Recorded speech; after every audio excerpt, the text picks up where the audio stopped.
Nobody's innocent. Justice? It's an illusion. Uncertainty is the only sure thing.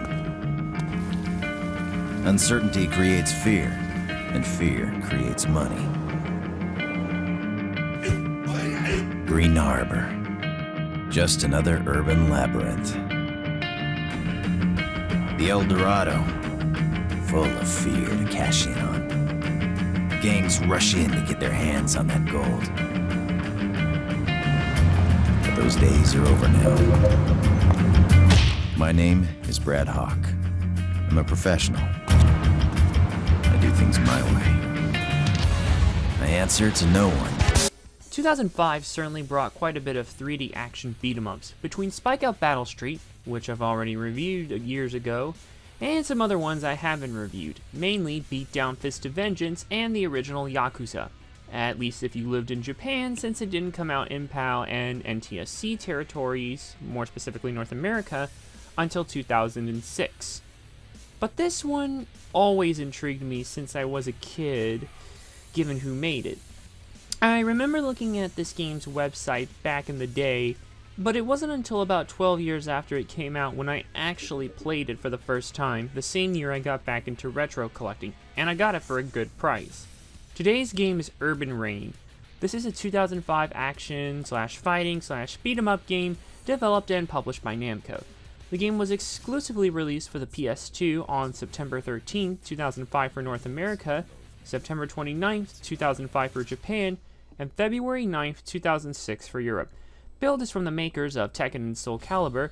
Even though the latter team seemingly had more involvement from what I could find, I'm assuming this game came to be as some sort of collaboration between the teams during downtime before the next-gen entries for Tekken and Soul Calibur came to be, because it kind of feels like that. This is only just my speculation though, as I couldn't find much in terms of actual development history. And despite what I mentioned earlier, there is definitely some fun to be had with this game. Urban Reign takes place in the fictional US city of Green Harbor. State unknown. Crime and gang warfare is on the rise. Mayor William Borden announces an initiative to mitigate this, installing security cameras in over 2,000 locations and partitioning parts of the city via large gates. You can't rely on higher-ups to handle all that slipped through the cracks, though. Insert Brawler for Hire Brad Hawk, voiced by Steve Blum. He's brought in by Chinatown's boss, Shun-Ying Lee, as she's getting crosshair fists aimed at her by the Zaps led by Dwayne. They think she offed one of their members, KG, who we see get beat up and kidnapped at the start of the game. Brad is brought in to help beat up the gangs in an effort to find out what happened to KG. Sooner though, once the truth comes out, more sinister criminals reveal themselves and cause further mayhem on Green Harbor. Once they get dealt with, an organized crime syndicate known as the Mushin Kai comes in. They want to take over the city, and they possibly have connections to city officials. Yeah, this story seems to unfold like crazy, but the explanation is rather simple. At least the gameplay is fun in parts. Urban Reign has several modes of play. Free mode allows you to play any mission with any character you want as long as they aren't enemies you are facing. Challenge mode is basically survival mode. You'll keep fighting enemies for as long as possible until you run out of health.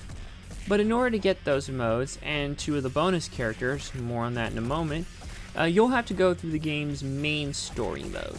The main story is spread out via 100 missions. They aren't that long on their own, but combined they'll take you about 4 to 7 hours. When you select a mission from the map screen, you're given a briefing and a goal of what to do. As you complete missions, you'll earn ability points which you can spend to make Brad a stronger fighter. As you move further along, you'll be able to use some of the other characters as partners when brawling, and you're gonna need their support when you can, because the game really picks up later on. So what about the actual fighting itself? Well, it's actually very in-depth. I haven't seen a combat system this deep in a game like this since Die Hard Arcade, and its sequels, Dynamite Deca, EX, and so on and so forth.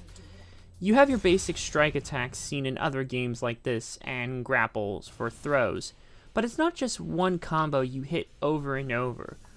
While you'll use the main strike combo quite a bit, there are other combos. Some will launch your opponents into the air, which you can continue your combo for to get massive amounts of damage.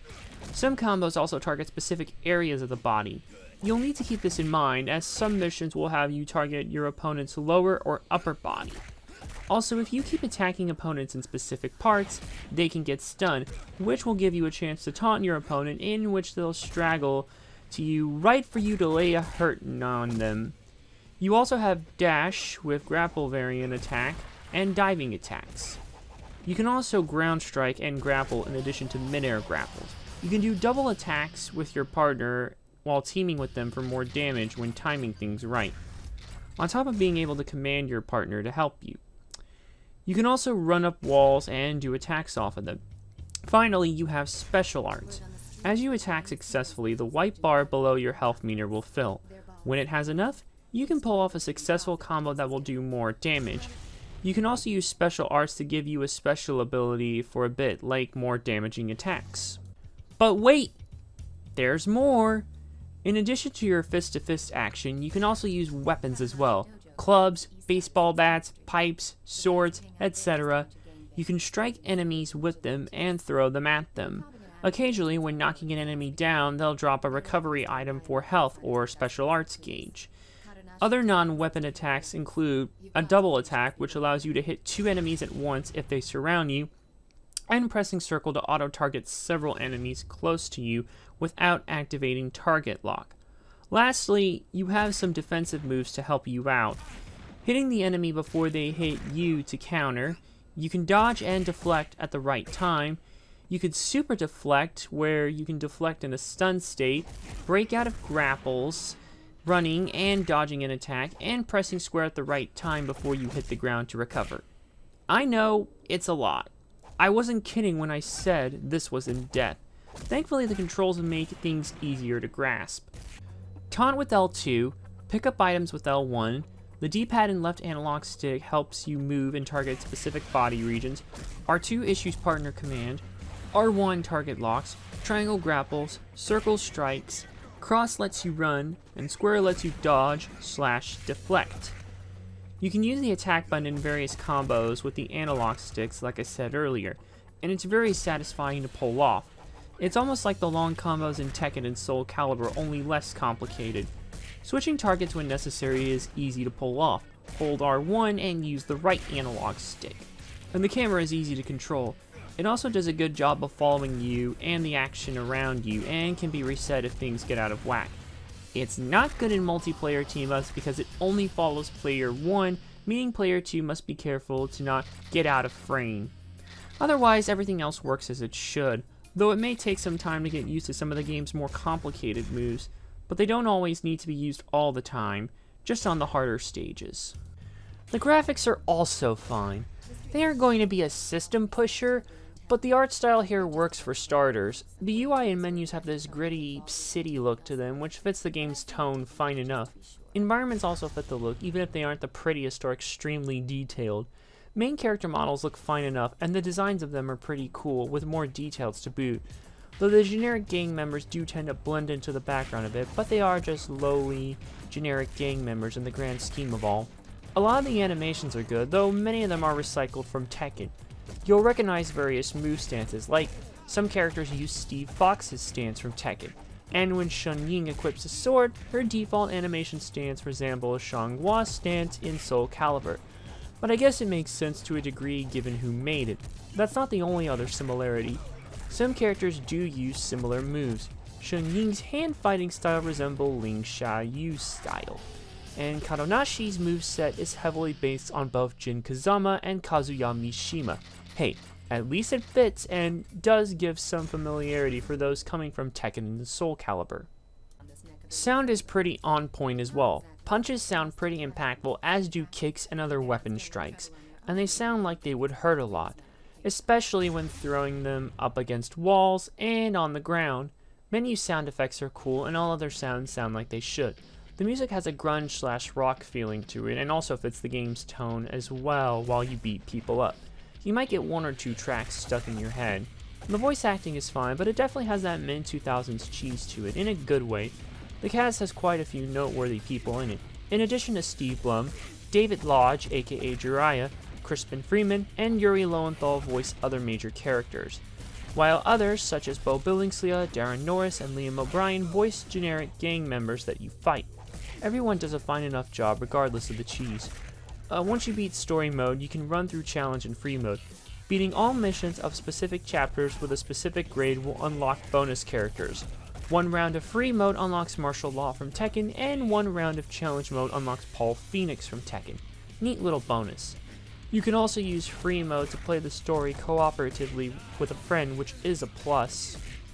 Urban Reign is a surprisingly enjoyable game with a combat system that looks simple on the surface, but it's really in-depth and can be fun to master. It also controls well, looks fine, sounds well, and has plenty of bonus content to keep you coming back.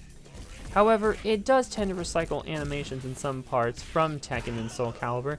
The camera doesn't always work well in co-op multiplayer, and the game can really ramp up in some later missions, leading to frustrating experiences where some missions will take you a few tries. You can adjust the difficulty though, which helps. Despite the flaws, I can recommend this game as it's very fun to pull insane combos and other crazy moves off. Sadly, the prices on this one are starting to get into the $40 range, so try to hunt it down for a deal if you can. I give Urban Reign a 4 out of 5. Thanks for watching. If you like what you saw, click the big red button below to subscribe. Check out the other links in the description for more cool stuff, and check out the playlist on screen for more content. See you in the next video.